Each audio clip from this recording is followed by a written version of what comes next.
I gëzuar për sukseset e Shqipërisë dhe rrugën e saj të integrimit drejt Bashkimit Evropian, edhe pse tentativat për ta destabilizuar Tiranën zyrtare nuk kanë munguar as nga vendet e rajonit. Kreu i Aleancës Ardian Gjini, pasuesi politik i Ramush Haradinajt, në një lidhje për Ballkan Update, deklaroi se askush nuk duhet të ndërhyjë në punët e brendshme të një shteti tjetër, ndërsa për shpalljen non grata nga Ministria e Brendshme të dy shtetasve nga Maqedonia e Veriut dhe më parë shtetase nga Kosova Iqbal dhe Huduti, tha se i beson plotësisht veprimeve të institucioneve të inteligjencës. Unë kam besim të plot në profesionalizmin e organeve të shtetit në Shqipëri.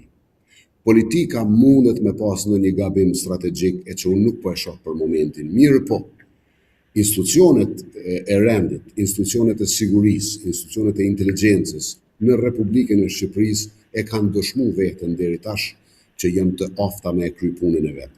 Unë besoj që Shqipëria është e aftë me mbrojt veten për gjitha strukturave, organizatave apo individëve të cilët kanë tendencë destabilizimin e Shqipërisë. Për krizën politike në Kosovë, Gjini nuk e përjashtoi mundësinë e zgjedhjeve të reja, duke i cilësuar ftesat për takime, një përpjekje e Kurtit për t'ia hedhur fajin opozitës. Shikoni, zgjedhjet do të vinë një ditë, shpresoj që nuk do të jenë shumë shpejt, për shkak se janë lodhur qytetarët e Kosovës, edhe pse ne jemi gati gjithmonë, nuk kemi kurrë problemi, nuk frigohemi për zgjedhjeve.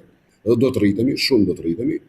Mirë po, unë po besoj që është gabim prej Zojt Kurti dhe Lëvizjes vendosje që e zgjedh rrugën me që vendin zgjedhje kaq shpejt edhe një herë. Kosova është një vend vibrant i njerëzve të cilët e kuptojnë peshën në secilit moment, e kemi kuptuar në etapat më të zërshme historike.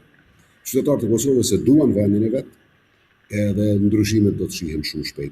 Për pazaret politike mes vetëvendosjes dhe LDK-s, Gjini këshilloi të mos vendosen interesat për pushtet personal mbi ato të Kosovës dhe zgjidhjeve afat-shkurtra që nuk do të prodhonin stabilitet. Paraardhësin e tij Ramush Haradinaj dhe kandidaturën e tij për president është si një nder për Kosovën, por theksoi se Aleanca nuk e ka këtë si kusht. Prishtina ka ngecur prej 2 vitesh në krizë me ministri që drejtohen nga zyrtarë në detyrë dhe pa një president, situatë e cila vijon ta lëri Kosovën një nga vendet më të varfëra në Europë dhe të vetmin pa statusin e vendit kandidat në BE.